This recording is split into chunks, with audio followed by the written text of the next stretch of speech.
Nous accueillons désormais Madame Irène Dimopoulou, une journaliste grecque. Bienvenue.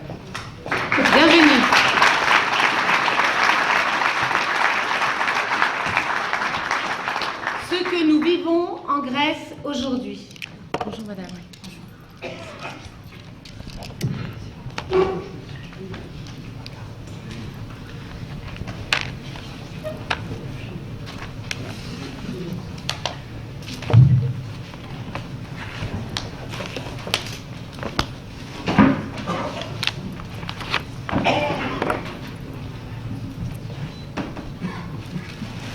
Mesdames, Messieurs, la Grèce, ma patrie, se trouve depuis toujours au carrefour entre l'Europe et l'Asie.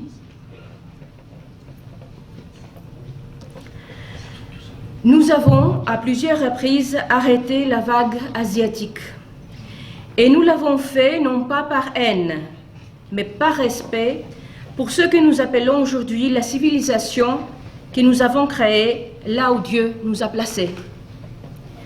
Nous avons combattu à Thermopyle, à Marathon, à Salamis. Nous avons payé cher cette terre bénie de Dieu où se sont rencontrés Apollon et Dionysos, où ont marché les apôtres, où l'évangile du Christ a trouvé sa langue de prédilection. Pendant des siècles, nous avons transmis la nouvelle religion parmi les Slaves. Nous leur avons même prêté notre alphabet. Lors de l'Empire byzantin, nous avons fait face aux invasions musulmanes. Aux portes de Constantinople, s'est sacrifié notre dernier empereur, Constantin Paléologue, né d'un père grec et d'une princesse serbe. C'était en 29 mai 1453. Nous avons passé 4 siècles sous l'occupation ottomane, sans nous y soumettre. Nous avons réalisé plusieurs insurrections baignées dans notre propre sang. De nouveaux saints, hommes et femmes, qui ont refusé de changer leur foi, l'attestent.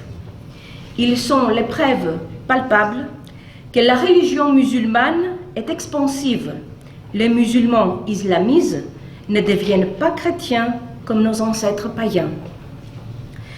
Tous ces mouvements ont abouti à la Révolution nationale de 1821, auquel le mouvement philhellène, né en France, avec le soutien des souverains russes comme Catherine la Grande, a décisivement contribué.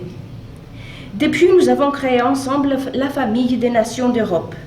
Et maintenant, il nous faut ensemble faire face aux nouveaux défis du remplacement des peuples européens. Nous sommes l'espèce le plus menacée de la Terre.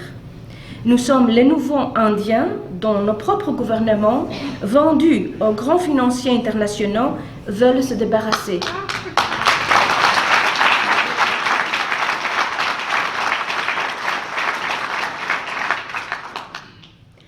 De l'autre côté de l'Atlantique, les États-Unis sont en train d'effectuer leur attaque contre notre continent avec le traité transatlantique que les bureaucrates de Bruxelles sont prêts à mettre en place derrière des portes fermées. Mais nous avons encore le temps et la force de réagir et même d'aller d'un pas en avant. Les Indiens ne connaissaient pas les armes de l'ennemi. Ils s'offraient à eux comme aux dieux blancs en souvenir de nos ancêtres grecs qui avaient traversé l'océan et étaient encore adorés comme des dieux. Revitalisons et utilisons leur esprit qui est aussi le nôtre, l'esprit curieux et d'initiative qui les a menés. Il nous faudra créer des structures indépendantes qui soutiendront nos peuples pour faire renaître nos pays et l'Europe. La politique de nos gouvernements, comme celle de Bruxelles, est complaisante face à l'afflux de migrants, contre la souveraineté des États et contre les droits de nos peuples. Moi, depuis mon journal, nous, dans cette chambre, nous n'avons pas les moyens qu'ils ont pour les arrêter. Mais nous pouvons aider nos peuples à résister. Non pas parce que nous faisons partie des forces de la haine, comme on veut faire croire, de l'obscurantisme selon les lois contre le soi-disant racisme et la propagande anti-européenne, mais parce que nous croyons à la lumière, la flamme d'Olympie, la lumière d'Apollon, la lumière de Dieu, née de la lumière. On nous demande de nous taire, de nier qu'il s'agit d'un effort concerté d'insérer les migrants au sein de communautés locales indigènes. La fermeture des frontières atteste que les migrants ne sont pas des réfugiés, puisque l'Arabie saoudite ou d'autres pays riches de foi musulmane pourraient bien les héberger. Chez nous en Grèce, nous avons en ce moment plus de 50 000 migrants dans des cas, des centaines entrent chaque jour, des milliers de sans-papiers, mais qui ont les moyens de traverser des continents et même de payer pour des avions qui les mènent vers l'Europe. Le rôle de la Turquie y est décisif. L'accord produit entre le président Hollande et M. Davutoğlu permettra à jusqu'à 72 nouveaux migrants d'aller à la Turquie au maximum. Des millions attendent aux côtés de l'Asie mineure, africains et asiatiques. Il faut aussi faire attention aux mots. Il faudra décider en Grèce s'ils sont des réfugiés, c'est-à-dire que leur sort sera décidé sur le sol européen. Entre-temps, le chapitre 33, celui de l'économie, sera ouvert pour l'accueil de la Turquie à l'Union européenne. Nous avons écrit dans notre journal publié aujourd'hui que selon nos informations, l'argent de Daesh se lave entre Raqqa et Constantinople, puis à travers Athènes vers l'Europe. Les organisations dites non gouvernementales, l'Union européenne, même l'ONU et son représentant, M. Sutherland, ont bien choisi leur chemin. Choisissons le nôtre. Plus de 3 millions de migrants entendent de traverser la mer Égée, un demi-million attend en Libye. Alors, le jeu sont-ils faits? Mesdames, Messieurs, beaucoup de malaise se produit dans notre monde par ceux qui choisissent de s'occuper de leur petit jardin quand la maison voisine est en flammes, en croyant qu'ils sont à l'abri. Que faire alors? Prier, oui. Exercer la diplomatie, oui. Surtout, encourager nos peuples à être fermes et fidèles à notre héritage culturel, religieux, linguistique et oui, racial.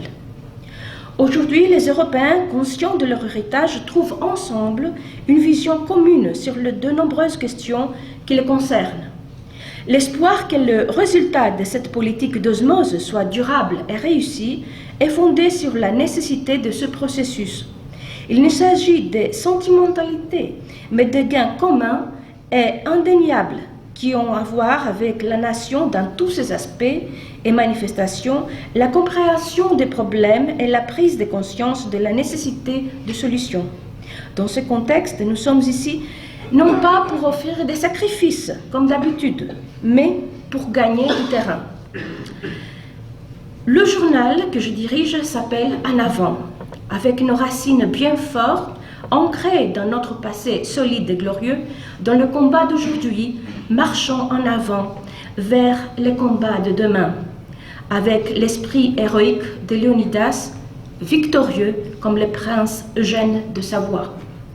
L'avenir de la Grèce, comme celui de notre continent, se trouve dans une Europe qui va abolir la dictature corrompue des usuriers, une Europe de peuples libres, unis face aux problèmes communs et indépendants dans leur politique nationale. Mesdames, Messieurs, aucune patrie européenne n'est identique. Aucune patrie européenne ne cherche à asservir l'autre. Aujourd'hui, l'horizon d'une Europe nation autonome qui défend ses patries nationales peut répondre aux défis entre Scylla, la dominance financière des États-Unis, et la Charybde, l'aplanissement mondialiste exécuté par Bruxelles. Que Dieu nous bénisse, nous vaincrons. Bravo.